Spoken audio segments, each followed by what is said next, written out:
So thank you all for coming. We're going to talk today about Alpine Valley School, but first I'd like to talk about a couple of other things. Adult life in this country is full of unfree time and unfree choices. I have a lot of problems with the way employment works, for instance. People feel trapped in their jobs, but at least we can say that that's by their own choice. And we can justify it to ourselves that way, right? But then the choices that people inflict on others, like people's politics, they're kind of appalling. But how can this be? Like, how is it that in this, what should be but isn't the freest country on earth, people make these kinds of decisions all the time? I think it has a lot to do with the way we treat them when they're kids. I think that it's common knowledge that schools are unfree, that they're oppressive, that they're incredibly oppressive. And it gets a lot of news, even in the Libertarian press. It gets a lot of attention, mostly when it affects adults. Right? When it spills over from the routine, regular oppression of a kid's daily life into affecting the adult, and the kid gets suspended for making a gun out of his sandwich, or whatever happens. It hits the press when it gets in some adult's way. We won't stand for this.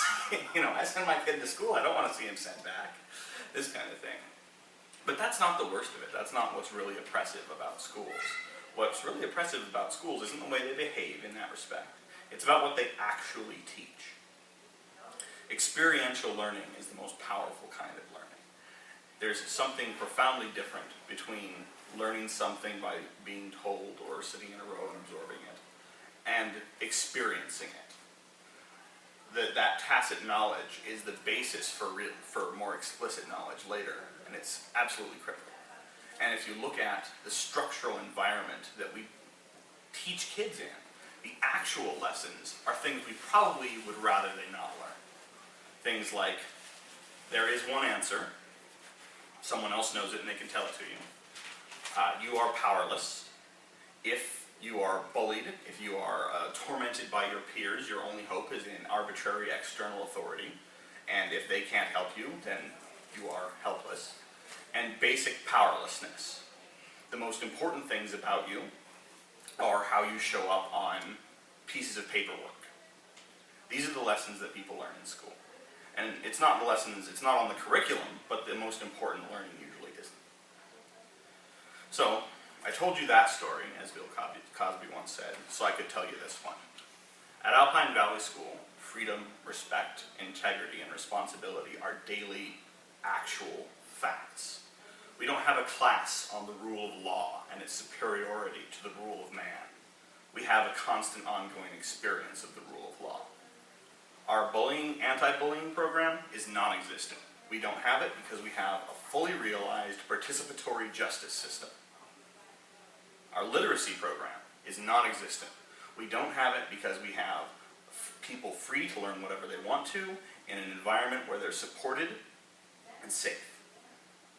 Our honors program is non-existent.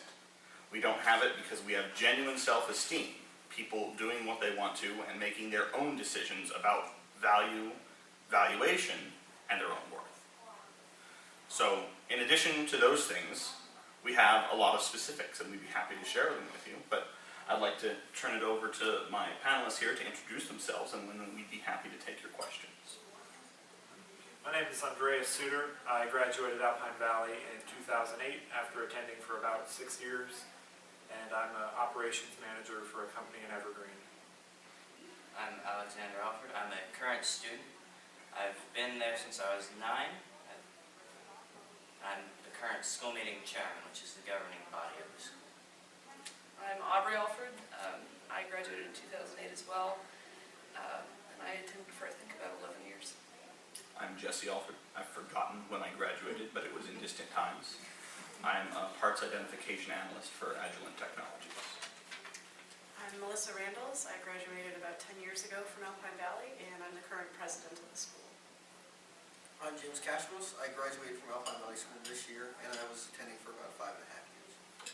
I'm Isaac Eliason. I am a current student at Alpine Valley School. I've been there for about 5 years. I'm Isaac's mother, a parent, and that's all. We usually usually have a staff member at these things, but the staff member, who's a libertarian himself, is otherwise engaged helping his son with something this weekend. So we come here with just students, alumni, and parents today. Do you have any questions? So the guy who just graduated, I'm sorry, I forgot your name. Oh, I'm James. James. So what's next? Next for me, I'm going to work on computer programming and figuring out what, I like computers, and I'm going to figure out, I like doing computer programming, and I've got, and deciding whether or not college is worth it for me for that purpose. So that's this summer, figuring that out. Figuring that out. You know, the Da Vinci Institute has a program where they teach you Ruby on Rails in 18 weeks. I did not know that. I'll check it out. But so coming out of the school, now you're just going to look at what are you going to teach yourself next?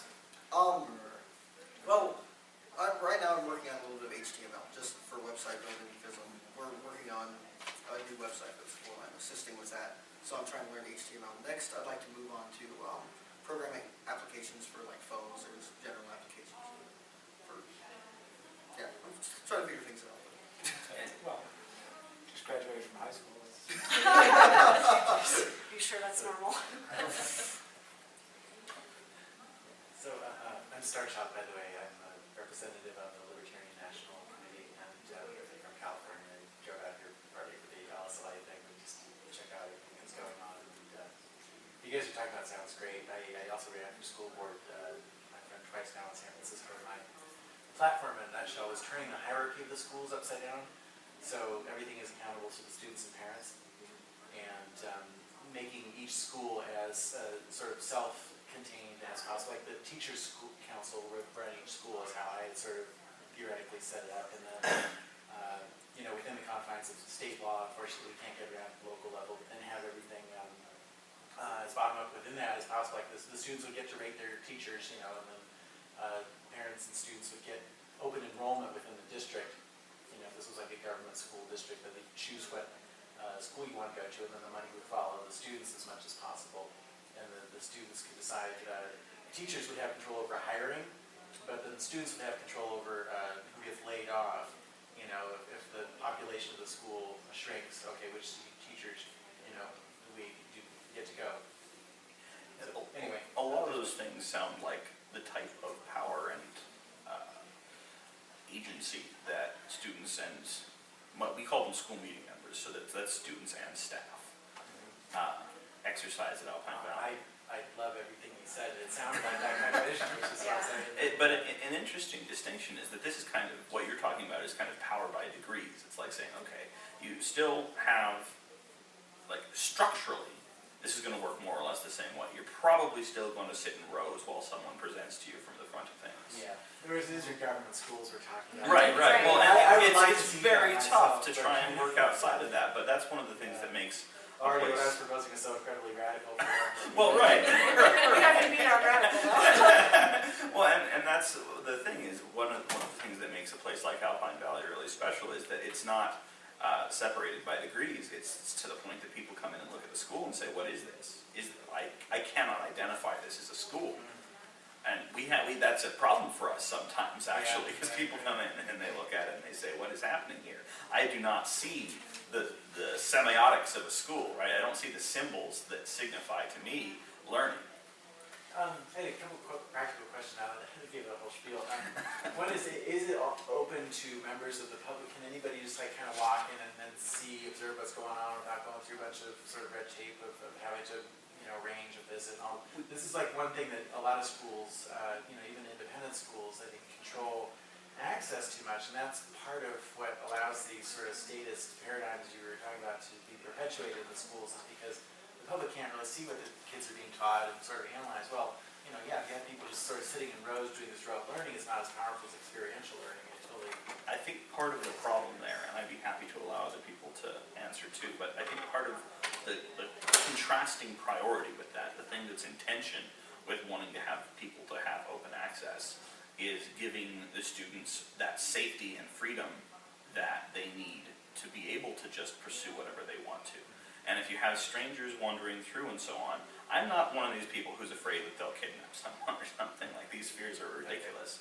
But there's a different type of safety. There's an emotional safety and a sort of community safety where you know everybody. And so if you want to dance or whatever, it's harder to dance if there's strangers around. I mean, this is basically, so we have a bureaucracy surrounding visiting. I mean, you have to make an appointment and then And I wanted, I'm not sure how I wanted it to works talk about right the now, practicalities actually, of that a little but, bit, and maybe it has changed since I I graduated. think it would be good for encouraging students to talk about it. But the point I want to make, and I will have either someone else talk about the actual procedure, but basically, students control their environment at Alpine Valley School, and that extends to people coming in and visiting. So, Awesome. That makes sense. I don't know the exact process, and maybe Xander or James or Isaac can talk about that, but essentially there will be a motion made to the school meeting, which again maybe Xander should speak about. And every school meeting member, which includes students and staff, will have a vote and be able to discuss and deliberate, and I think it even might have to go through a couple of readings, so there's time to think about it. And you're right, and I was totally, approaching that stuff from the old paradigm of thinking, okay, well, there's somebody, teachers or staff is setting this policy for the students, and really it's more like having a conversation with the students. Well, here's maybe some advantages I see as somebody on the outside of allowing, easier access by the public. I'd like to hear your perspective on it. What do you guys think as far as the, yeah. So the way it usually works, and I'm not entirely clear on how it works procedurally, is if someone wants to visit the school and figure out what's happening there, I think they talk to a staff member and they'll make an appointment. And it is still controlled, the procedures around it is still controlled by the school meeting, so it is still under the purview of what the students are voting on. But it doesn't have to go through readings like Aubrey was saying. If someone wants to come for a more extended visit than an hour, then it'll require more readings. But if someone wants to come into the school early in the morning when there's not much going on, then that's the way it works. I have a colleague who wanted to visit Alpine Valley School as part of her education studies. And for a couple of days, day-long sessions, spending time there. And that did have to go through school meeting and be approved. When you were going through your little spiel, can you give me 10,000 feet? I wanted to listen, so I wasn't writing down. There were two things in particular that I wanted to ask a question on. Just give me the 10,000 for things you covered, if you could. Okay, basically the structure of it was that I went through my complaint with adult life is that, people feel trapped, they think things aren't choices that are choices. They, and then they have politics that are absolutely mortifying. So, why? I think part of it's because how we treat them as kids. And that includes more than the symbols of oppression that we hear about in the press, the things that are experientially taught in schools, the powerlessness, sitting in rows, that... Yeah, all of that is, absolutely, there's a lot of it that goes on. My wife teaches high school English, and trying to explain this to her is very difficult. So let me ask this. What does a day look like for a freshman at your school? First, the freshman has to figure out what that means, because our age range is from 5 to 19. Okay, so a freshman, and this is a real problem for people at Alpine Valley School, people say freshman, and we honestly have no idea what that excellent. So you guys don't age-based track and then subtract within the age base. It's where your development of the skill. You go to 19, not 18. Is it? Well, Most people graduate at 18, so it's... Well, at Alpine Valley School, people decide when they want to try for graduation. So it's not that you get to a certain age and you're out. It's that at a certain age, if you want a diploma, you can engage in the graduation process. And there's a thesis panel, and you have to defend the thesis that you prepared yourself to become an effective adult. So brilliant. There's no... this is another problem with talking about the schools, that there are these questions, and they have structural assumptions in them. And we don't have that structure. So I want a person who's closer to the experience of being a student at Alpine Valley School to talk about what it's like. Tell me your day. Well, What time do you get there? so I can get there anywhere from 8 to 10, and if I'm late, if I can call in and say I'm going to be late, and then I'll have a partial day, so that's 1/3 of a personal day, of which we have 19 or 21, I can't remember, for the whole year. And after I arrive, whether it's 8 or 9 or 10, I'll figure out where I want to go next. If there's a group of friends that wants to go do something at the local park, or if I just want to sit down and read a book, I want to arrange a tag game, or if I want to just practice handwriting or Latin, I can do whatever I want. And if it happens to be a Thursday, then at 1 o'clock I'll go chair the school meeting. This is all assuming that you have not been selected for Alpine Valley School's equivalent of jury duty, the judicial committee, because that imposes an additional structural constraint. So tell me about the material that you engage in. You know, the experiential or the learning material. Is it project based? Are there projects that you can choose from? Are there course tracks that you can enroll as part of your learning? Personally, I do a lot of work on game development. That's something I'm interested in. I'm already working on that. So oftentimes I'll spend a lot of time working on developing whatever game I'm working on at the time. I think that probably gives me practical experience from that is probably a lot more effective than any predefined class. So, Great point of personal privilege, if I might. Does anyone have any objections to seeing videotapes? I might be already. Thank you so much. Can I say something? yeah. So think from a structural perspective, you gotta back up a little bit. Like, Yeah, this is well, the reason is because, So- you know, what libertarians really seem to prefer within the idea of education is opening up. I agree, competition is best, choice is best, but we also have this tacit love of a classical education, of grammar and rhetoric, and so that you can. So the question I guess I'm getting at is when you get to doing that graduation thesis, what is the background structure that's taught you the good language, the good words, the good rhetoric, the good logic, the good arguments with which you would use within this? What does that teaching look like? Do you guys mind if I take this one? Okay. I love the word you used in there talking about, and actually I've forgotten the phrase around it because I latched on the word so hard, tacit. And all of those things that I think you're right, libertarians love a classical education, and that they want, like ideally I think a lot of libertarians would love to see people being a Renaissance men, Yes. knowing all kinds of different things. My little brother's studying Latin, for instance, and I think that's very good. I didn't I think every much. kid in America should be taught Latin. Well, but the question is, can you teach them Latin if they don't want to learn Latin? Right. And this is something we have very vivid experience of at Alpine Valley School, where we'll have someone totally ignore math for 12 years, Really? and then they're about to graduate and they realize, I am going to want to go to college for X, and I need to take the SATs. And then they learn 12 years of math in a few months, and they take the SATs, and it's fine, because they want to learn it. And it's not hard. Most things that we teach in school, that we put on curriculums, I should say, in school in this country, are easy. If you really want to learn them, and if you're after them, doggedly, in that way that someone who's really learning wants to. And there are hard things too, like there's definitely advanced chemistry, advanced math that it's really tough to grapple with. In a 3 or 4 month. But that's good too. So let's go back to the question though. Let's go back to the question. What does the teaching structure for those types of things look like, and how do the kids engage, and at what level is there accountability for it? So, Go ahead. as an example, I think the last couple years before we graduated, Andreas and I both took a physics class at the school.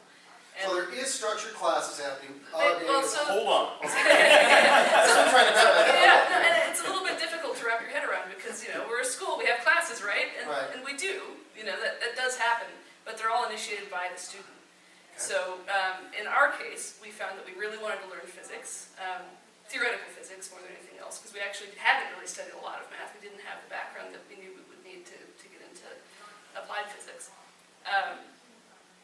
But we had this desire. There was really no staff member, which is what are traditionally called teachers, who really had that skill set at the school. So we went to what's called the Source Corporation, which gets a little bit more into the structure of the school than I really want to go, but essentially it's a group of people that arrange special financing for that kind of endeavor within the school. And we found an instructor who was actually an electromagnetical engineer at, I think, Ball Aerospace at the time, and a wonderful teacher who we just found sort of through community connections.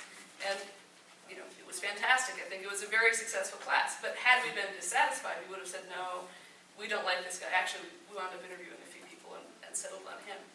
So you didn't have any sort of forms or paper requirements for what a teacher would have to have on paper to come in and teach? You just said, okay, what do we want as students? What do we want to learn? And who do we think can provide this? Okay, let's introduce people, decide who we want to pay somebody to come teach us this stuff. Precisely. Awesome. So let me ask you a question.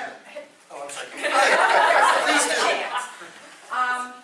I want to ask Isaac this particularly. Do you find that you get a free flow, you're working on game issues? Yep.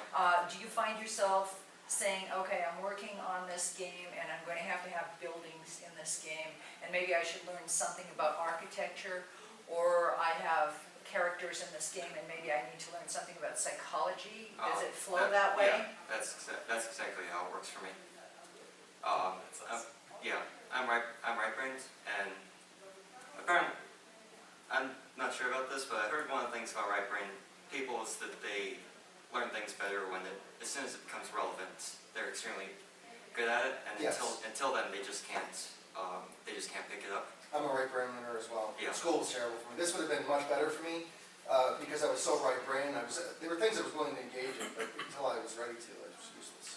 I was one who was an art major, and I never, ever did anything in chemistry until I figured out that I needed to know about chemistry and thermodynamics to be able to figure out how to fire pots in pottery class. You guys all use Wikipedia or have some Yes. experience Yes. with it? You know that thing where you get a tab explosion Right. on tab, you know, you're reading through it and you are opening links in new windows. This is how learning threads, I think, for Yeah. most people, whether they see themselves as right brain or left brain, which is, you know, sort of a construction to understand different approaches to dealing with that explosion of tabs as opposed to the fact that it happens. Because when you're learning, these organic natural associations come up and you're inventing connections between things. And that's what's so marvelous and so powerful about this idea and this is what I've been doing I've really gotten into libertarianism in the last year or two. And this is what happens to me is I'll come across a topic and all of a sudden it'll, I ran a middle college professor on philosophy professor. I had taken one class, I found it interesting, but I never got. But now I'm interested in it because the philosophy behind a lot of it. All of a sudden I ran into the grocery store. I started this great conversation, and he spurred all this, energy. And then I go home and I'm reading. And all of a sudden I'm reading about philosophers and philosophical ideas and deeper. So I can really see where this is powerful. Let me ask you a practical question. I'm going to ask one of your graduates if I could. Let's go all the way over here. All right. One of the major complaints that we get from our professors in college is that our kids have no ability to walk through solving a question or a problem or completing a task. If I asked you right now to create a postcard for marketing, can you give me 2 or 3 ideas of how you might do that to begin with?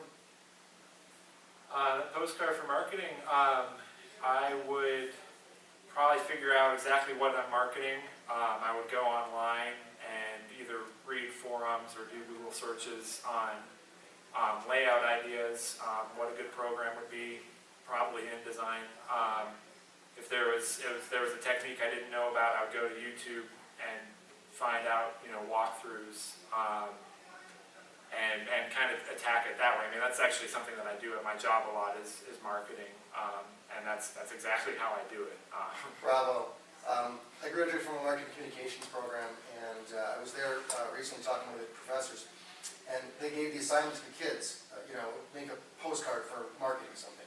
And he said literally no one in the classroom could, so where do we go? What do we do? Who do we go see? There is no length or depth of personal ability to search out answers because they've never been asked to do that other than from a book where someone provides them that answer. Are you familiar with the book A Nation of Wimps? No. It addresses that exact problem and the idea of helicopter parenting and Yeah. children are sent off to college with their cell phone like glued to their face because they can't be away from mom and dad, when they can't think for themselves and they can't do anything but follow instructions. And the assertion of the book is certainly that public school has its place in contributing to that fear of getting it wrong. Exactly, yeah. I encourage people to say government schools instead of public schools, because I Right. presume the Alpine School is open to members of the public. Oh, yeah. It is, So, fair as point, I government define school. the term, Yes. you're a public school. Yes. It You're doesn't mean absolutely you're right. And owned this by is- government. You're an independent public This school. is a speech pattern you would have seen in another staff member, who, if he was here, he says government schools, and he actually worked in a government school as a teacher for years. So, he has some familiarity and some perspective on that as well. I came up with a point earlier that I wanted to come back to a little bit, which was, as people are learning in that way that branches off and expands, the experience of having a curriculum board, for instance, that's up there and says, here are the courses you can take, is a way of signaling that you have to, like, it takes that question, what should I do, and gives you an answer. And so you're thinking, what should I learn next? And you go to this board and you look for something. And that's better than not going to a board and looking for something if you're comparing it to, you know, sitting and waiting to be told. Right. But it's not better than figuring it out on your own and having no board to go to. Right. And that's where this, like, there's this absence of tracks, this absence of classes comes in, is at Alpine Valley School, the structure is much more complex than that. And it's not absent, it's not like there's no framework, it's that everyone's inventing their own framework or negotiating a framework between themselves and a teacher and other students. And so the whole thing is a lot less possible to simply say or simply put up. But do you run a risk of kids coming to school and playing tag all day? That's not a What risk. do you do that? That Called happens. school, right? That is pretty good. Like, that happens every time a student comes in from government school. They just play video games and tag for like up to a year. Alpine Valley School is the only place I've ever even heard of that solved freeze tag. Right? There's actually a solution to this game, and we invented it. We totally ruined the game. Right. I mean, I want to come back to a question that you asked. So, you know, how, by the time you're ready to graduate and you've got to defend this thesis that you've prepared yourself to be an effective adult, how are you prepared to make that argument and have the skills to back it up? I love that that's your goal, because school's goal is never to have an effective job. School's goal is to give you the information to Right. graduate. Right. Right, and I think that you know, that happens in different ways for different people. For me, I got that practice through hours of sitting around a table and arguing with really good friends. And just, like you said, philosophical discussions where we would go off into tangents and want to come back and circle around, and anything you can imagine. Sometimes they were absolutely silly. You know, on the surface they didn't look like anything serious or meaningful or substantial, but they taught a lot about how to, you know, make a compelling case, to how to connect with people.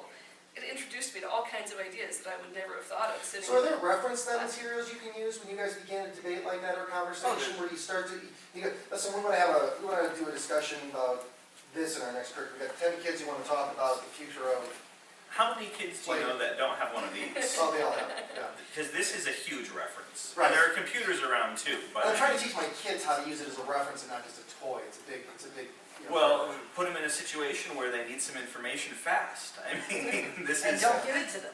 right. this is the thing, and not just where they need some information fast, where they want some information fast, right? They've got some ridiculous argument that they need to support.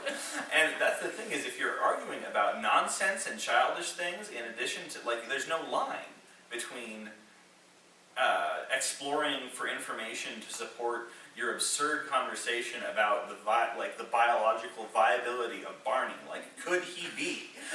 What would he eat? You know, you need to search for that. You need to get information for that. I think I kind of lost track of where we were, but that's okay. It happens. I have a But question about- there's libraries and all kinds of things. So I have a question about college. When you do this thesis and so forth, I'm assuming the other students don't vote on whether you get to graduate or not, or do Some they? do. And there must be some input So that, there's a panel that's elected for each candidate. So the candidate presents a thesis proposal that's sort of an outline of how they plan to make their argument. And that goes to a diploma committee who are all elected, and they give feedback, and it's the candidate's choice at that point whether to proceed. If they choose to proceed, a panel is elected. So that has to be, I think, one alumni, one staff, one... It's members of the diploma committee. Yeah, the members of the diploma committee, and I think there's room for a person external to the school, and up to one student. So it's a total of about 8 people usually. And we try to make it somewhat representative of a broad base of views and experience. And does it depend on what you want to go to school for college for? Well, it's not a preparation for college. It's a preparation to be an effective adult. So Okay. the whole thing depends on what your argument is. If you say, I'm prepared because I've prepared myself for college, Okay. then you say, scrutinize me on this, Okay. right? Challenge me on this. But if you say, I'm prepared because I'm totally comfortable with ambiguity and I don't think it would be wrong to live on the street for a couple years, expect to be challenged on that. Thank you. This panel of people sort of evaluating graduation proposals or thesis statements, that I think is a good segue into something I was wondering about, because when I went to school, I went to a government elementary school, a government junior high school, and then an independent Catholic high school. But it wasn't that different from the government schools, actually. Probably a little bit better quality, maybe instruction and so forth. But generally, especially in middle school and high school, what kids were most concerned about was popularity, I think, and their role in the social structure. Things like, who's on what committees and so forth. That was decided, to the extent the students had something to say about it, it was generally decided based on these social cliques and popularity, people wanting to be popular rather than on merit.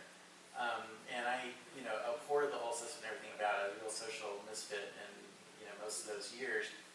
And I'm just wondering to what extent this is sort of a message that's drummed into kids from very popular culture, TV, movies, the media. There's very subtle messaging and a lot of that stuff, pop songs that I think contribute to this, but I'm wondering how this is played out at your school. Yeah, can you tell us about the social stratification that occurs or doesn't occur? Is that the heart of the question you're looking for?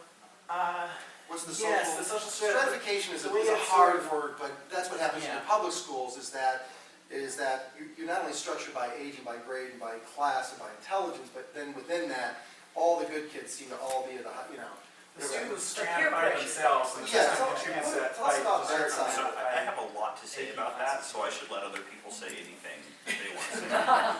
I'd like to hear what you have to say about that, if I could please. It's not something I really think about. That's a good answer. That's the kind of answer that really should be within the school system. It's, when we go to school, we don't care about those things, or that those that don't have a problem with. Do you guys have a problem with bullying? No, not at all. That's amazing. It's confusing to me. I have to watch documentaries about it to get properly outraged. Well, because my wife talks about this a lot in the public schools, and that, they create these policies, but the teachers think there's no problem with bullying. It happens in the hallways. It happens where you aren't seeing it, and in a class environment where you're so free and so unstructured, then the question is, that's where it was happening in public schools. Is it not happening in yours? So, You yeah, have that's so much something more. I'd like to talk about, and others are certainly welcome to add, is we have what's called the judicial committee. And everyone is a part of this. People rotate actually participating and voting on cases. So essentially, if someone gets shoved in a hallway and they really feel like it's unfair and like they were being harassed, Right. what they would do is they'd go get a complaint form and they'd fill it out and they'd open the law book, which is controlled by the entire student body and staff, and say, this person violated A3.1, which I happen to know is a physical abuse law, or, might May I be interrupt you for a moment? certainly. Does any current student know the current text of the law against verbal and physical harassment? Roughly? I do.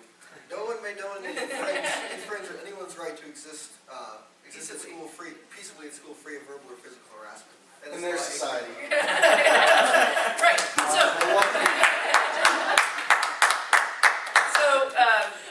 fill out this complaint form and say, you broke that law by shoving me in the hallway, that was really not okay, and, James and Missa saw it, and so I'm gonna, write them down as witnesses and describe it, and here's the form, I'm gonna submit it to the committee.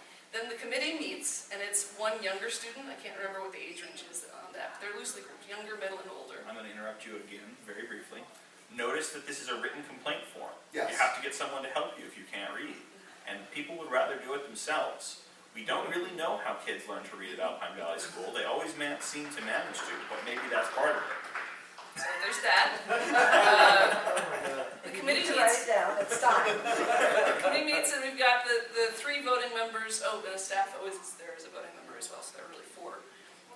Plus a clerk who runs the meeting, which is typically a student, not always, but usually.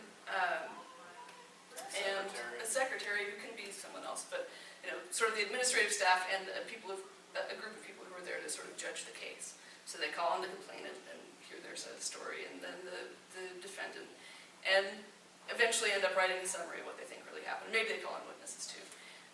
Then they choose whether or not, they vote on their summary of what happened. Minor interruption, after arguing about it to make sure it's right, Right. if necessary. Then vote on whether or not to charge the person with violating the law. At that point, the person can plead guilty or not guilty. If they really feel like, it wasn't a big deal, it was a joke, and I think that this was just, he's just out to get me right now, or whatever. They could go to trial and defend themselves in a slightly more formal environment with opening and closing statements, but again, a panel of peers. Is this get attended by the student body? Yes. The whole student body or just those? It's not mandatory, but anyone's available. Trials especially are big events that Are people they? come to. How often? Judicial committee happens every single day, and people will drop in to observe cases they're interested in, but people don't, they're going to be in there when they get called. It's one of the few mandatory aspects of the school, so observing it from the outside is not usually a high priority for most If I may, students. we're running out of time, so I don't think we want to go too far down that.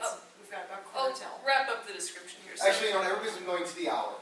So Oh, okay. take the whole hour, because there's no questions. I just want to make sure. It's lunch next anyway, right? Yeah, exactly. Yeah, let's move on. So they get charged, they plead guilty, let's say for the sake of this summary, and then we're faced with sentencing. And so we say, well, he shoved this person in the hallway. I think they shouldn't be allowed to touch for a week or whatever. So they typically look at past offenses and what the sentences were in that case, and just sort of judge a idea of what kind of sentence might help drive the message home Right. in that specific context, and then the person can actually even choose to reject the sentence and appeal it to the school meeting. So at every step, it's managed by the students. People take the rules seriously because they're their rules, and there's freedom to object if you feel like you're being victimized. It's specific to bullying. I think that was a part of the question, was the Yeah. social stratification, right? And Which is so what draws bullying, bullying. cliques, right. So I spent 14 years in government schools before I came to Alpine Valley as a student, and had experienced that firsthand. And what was refreshing about Alpine Valley is that there's not, because partly I think it's because you have all ages, right? You have 5 to 19, all mixing together. And it's a small school. We don't have thousands of students. So How many students? currently 28. So pretty small. You've had more than that. Yeah. But so I think it's partly because of those things. But you don't have that. You don't have cliques. You have people who are friends, and it changes over time. And there's sort of this ebb and flow of the socialization that I think is really refreshing, compared to understanding what your place is in the school community by who you're with. Your place in Alpine Valley is determined by who you are, and not who you're with and what you do. So do you have the older kids helping the younger kids to learn? If they want to. If they want to, if the younger kids want to. And the opposite too. Younger kids teaching older kids about stuff. It happens both ways. There's actually somebody at school right now, there's a younger kid there that speaks German. And we have an older student who actually wants to learn German from this, 6-year-old. No, that's So,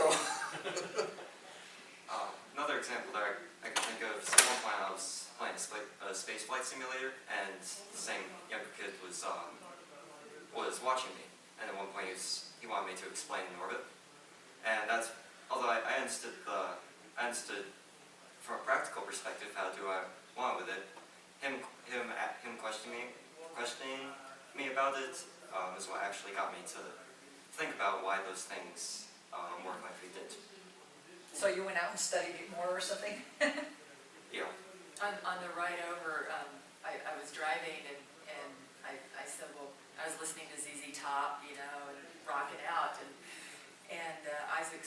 something on his iPhone, and I said, what are you reading about? He said orbits. That's why I had 8 tabs open on Wikipedia about it. That's the way that's supposed to. And I don't want to jump, I've asked a lot of questions, if anyone else has a question. Hey, was your son in a government school, a public school before this one then? Isaac was in the same private Montessori school that Jesse was in. For a few years.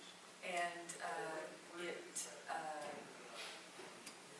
at the age at which it was not working, it was run very much like a government school. There were tests, drills, very little freedom for him to use his time as he wished. I really questioned how they were taking up his time. I was obsessed with Isaac learning to type.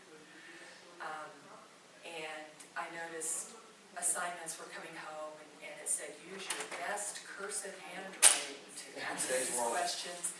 And I heard that there was very, very little time spent on computers in the school.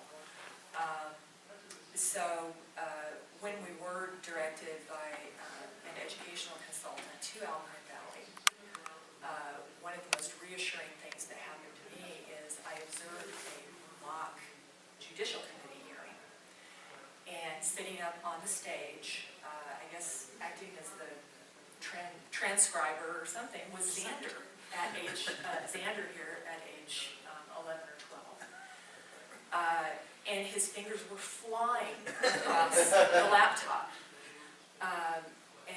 And not only that, but he was acting like a professional court reporter.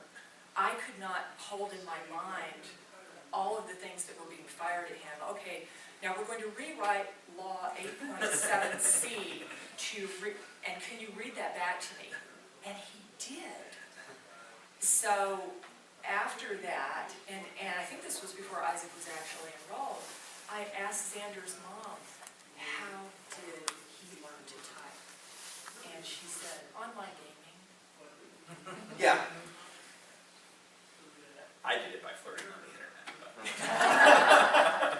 So I have a question.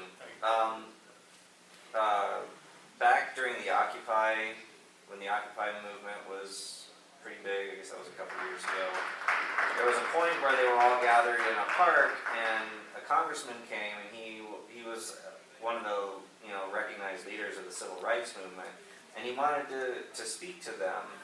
And they got into a protracted debate over whether or not to let this guy, even address the crowd. And so, in a sense, there was kind of this, you hear about analysis paralysis. Well, this was kind of like this deliberation.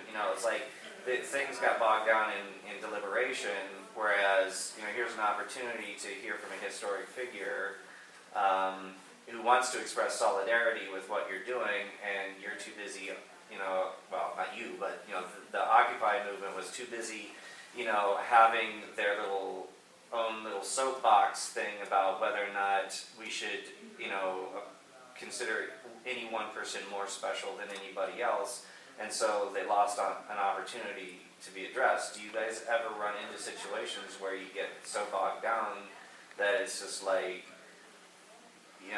you've lost the forest for the trees kind of thing? It's entirely possible in any conversation or debate or procedural discussion to have that kind of problem. The thing is, I think watching Occupy, my own impression of them with their idea that the medium is the message and so on, a lot of what I was seeing was that they were not very good at coordinating and group dynamics and making decision structures. Basically, they're bad at meetings. Alpine Valley School students are not bad at meetings. When we have problems, we know how to deal with them, because if any time that a student at AVS had ever wanted anything involving school resources or other people or a change to the way that regulations are, they've had to do all the parts of having a meeting. From the part where you actually get together and have the discussion and either use Robert's rules or don't, and because different committees do it different ways, to the part where you have to go around and recruit people to your idea ahead of time, or else the meeting will be miserable because everyone will be hashing it out right there. Or the part where you don't have to have a formal meeting, you can just convince a few people that we're going to do this at 2. These are all activities that people have been doing continuously and daily. And so I understand that why they had some other problems, I think, with, because they believed that the meaning of what they were doing was inherent in how they did it. They were they had a hard time deciding how they were going to do it, because it was like saying, what do we mean? Who are we? Every time they wanted to make a simple decision. So I think they had that separate problem too. But they were also maybe not as experienced on, like all of them, with how decisions get made. Yes. Unfortunately, I just ran out of my time on my camera. But it's okay. I was wondering how much it costs to attend the school, and I presume the students are in charge of the budget. What do you guys as students do with the money? How do you allocate that money? Does anyone know the current? Current tuition is $6,850 per student, and then there's per student, but there's a discount depending on how many you have, right? So you produce more children, so the school, so it's prorated. Okay, so for each one additional child going to the school would be $6,800 a year? Yeah. Okay. Does Colorado voucher for that, or is that all private pay? We have 0 government funding. They don't tend to smile about our lack of testing. And it's not like we Yeah. pursue it. If somebody came and said, I really want to go to school, but I can't afford that, what would We have some programs in place for that. I'm not very clear on the details, So but I I'm, am. okay. I'd be happy to talk Yeah, about it. So go there's for it. a fund set aside, part of that money from the tuition goes to a tuition assistance fund for families that cannot pay the full amount. And we have, as a school, a certain number of tuitions that we'll grant, or a certain number of student equivalent tuitions that we'll grant per year. And so that's decided on every year how many that will be, and students and staff and parents all participate in that discussion. And then it's decided by a school body who gets that money. And then aside from that, I just wanted to know how the rest of the money gets spent, to briefly know if you have a good sense of that, or how people, are there debates over, like, we want to buy music equipment, no, we want to, buy science Talk about the equipment. source corp earlier. Well, it's not the source. It's not really, I mean, That's the one budget as a whole is sort of a larger question. We have what's called the Financial Management Committee that is open to students and staff, really the staff are the most active in it, I will say, because at that level, not a lot of students are really interested, but they typically prepare a budget, which then goes to the assembly. It goes to the school. Oh, it goes to school meeting first, and then the school meeting approves it, and it goes to the assembly, which also includes parents and public members, like, graduates or public members. So if someone's not an alumni, they can come and attend the state meeting as just a member of the public? No, not at the Yeah, assembly. public members are actually a voted position for our. Someone can ask to be a public member, and then the assembly can decide. So, in the initial process of preparing that original budget, I think you essentially take all the groups that are officially organized within the school, that would be corporations and committees. The distinction there being that corporations are based around some particular interest. So there was Pets Corp, and we did fundraisers, and we had a fish tank, that kind of stuff. And then sort of the necessities, so what's a good, computer committee, I think, is Which one. was a corporation at one point. Right, because it was viewed as optional, and now we sort of recognize, okay, we have to have computers running at school. The things you call corporations are based on interest, they're like affinity groups, and committees are based on things that kind of everybody agrees we need to have a committee for. Exactly. And For committees do example- regulations. For example, I wanted to get some climbing ropes put in the theater because I really wanted to climb some climbing ropes. And I went to Source Committee, got some funding, talked to Aesthetics and Use Committee, got permission to put them up. They sent that motion to school meeting, and school meeting approved it. Then I got Athletics Corporation going. I made a motion to school meeting, went through a couple of readings, and I got it approved. I wrote up some bylaws, put it in the correct management manual, and then I had a governing body over my climbing rope, so I just got. So we are not afraid to go and push things through government. Well, I love that. I mean, this is how I think we train people in society once people become adults to hold government accountable and to expect and demand, their rights and voice within that larger Yeah, let me ask a question. I think Melissa, maybe you might be the best person to start with this question.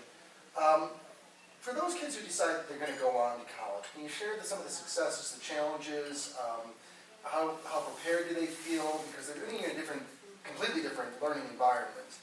How does that transition go? What have been the reactions, the responses? So, as a larger body, Alpine Valley is not the only school like this. So I can use some How many schools are there like this? They're called Sudbury schools. They're called what? Sudbury schools. Sudbury. For Sudbury, Massachusetts is where the first school is. And that's kind of the naming pattern there. Sudbury Valley School was the name of that school. So Alpine Valley School is sort of Okay. it's part of the pattern. They're all over the place. Yeah, like 50 around the world.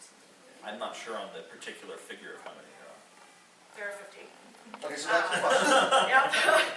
So, and they are around the world. There's some in Jerusalem, Australia, but anyway, there are statistics from the larger community about how many students go to college and about that transition.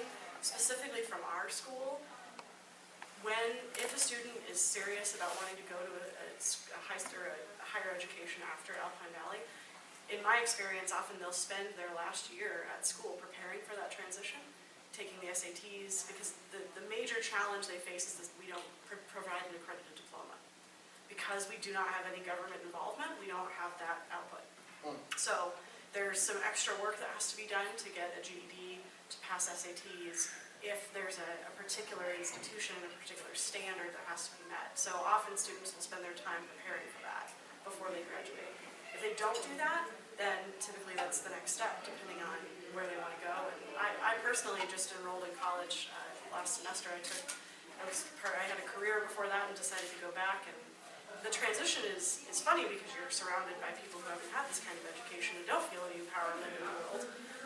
But it's not as difficult or shocking as it might seem for not having come out with a diploma that has that kind of transition power. Can one of the people that's graduated talk about,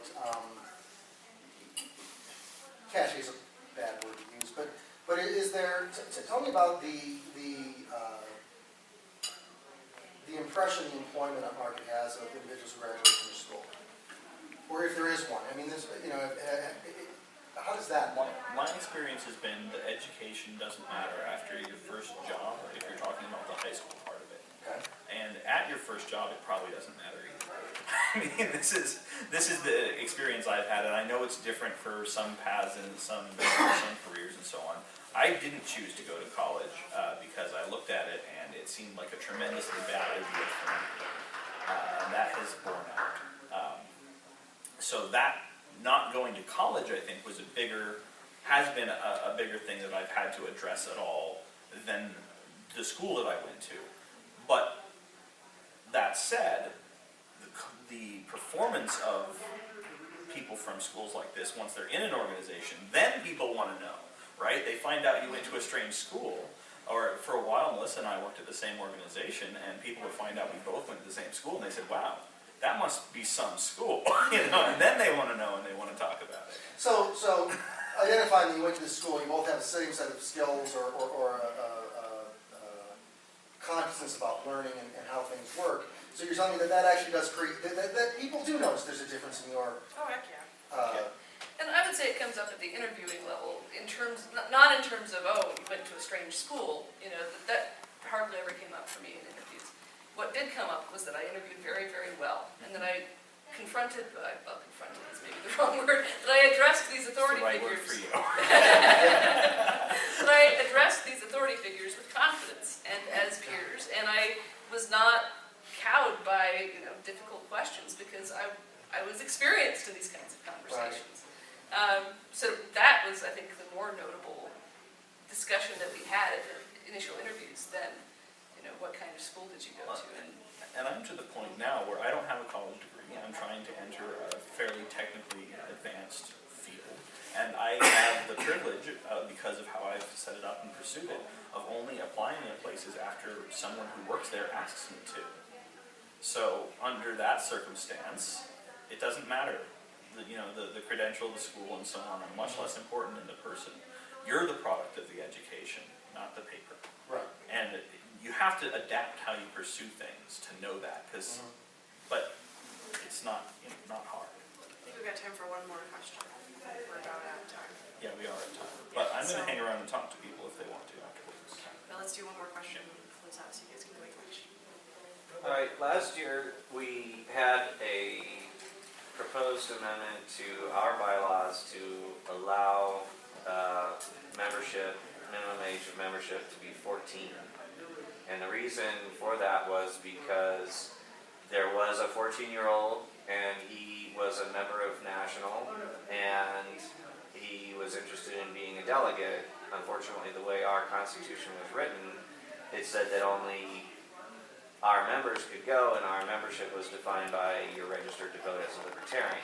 So there was basically, because of the way our membership was written, ended up excluding someone who ordinarily, according to the national bylaws, could actually participate. And so the vote ended up being a 50-50, and you need 2/3 to change the Constitution. So I would be interested to hear, like, what do you think the age of majority should be in society at large? That's a really thorny question to take on with 0 minutes left. Yep. Last question. I'd love I yours to wanna answer. ask, yeah.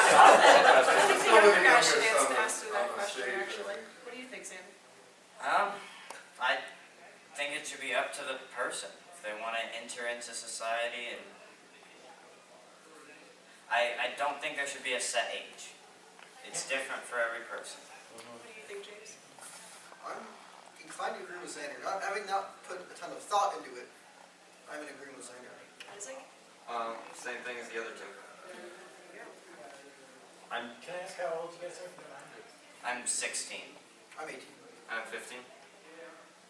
I'm 28, 27. I'm not telling my age. I don't either, so We're out of time. Let's go. I think people, I wish I had the drum and start, Well, be able to get all this camera, but. would you envision a process, I mean, you just spoke about, you have to come before a judicial committee, you have to come before a Ways and Means Committee or whatever, and so what do you think of a process by which somebody wants to enter society and participate as a functioning adult?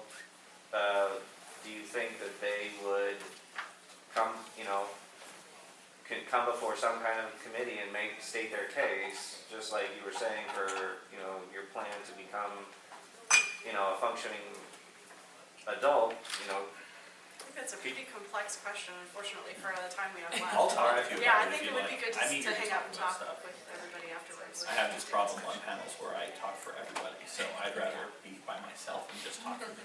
I think, we really appreciate you guys coming, and I'm sure most everyone will stick around and be happy to answer more questions. I think you all represent the school phenomenally.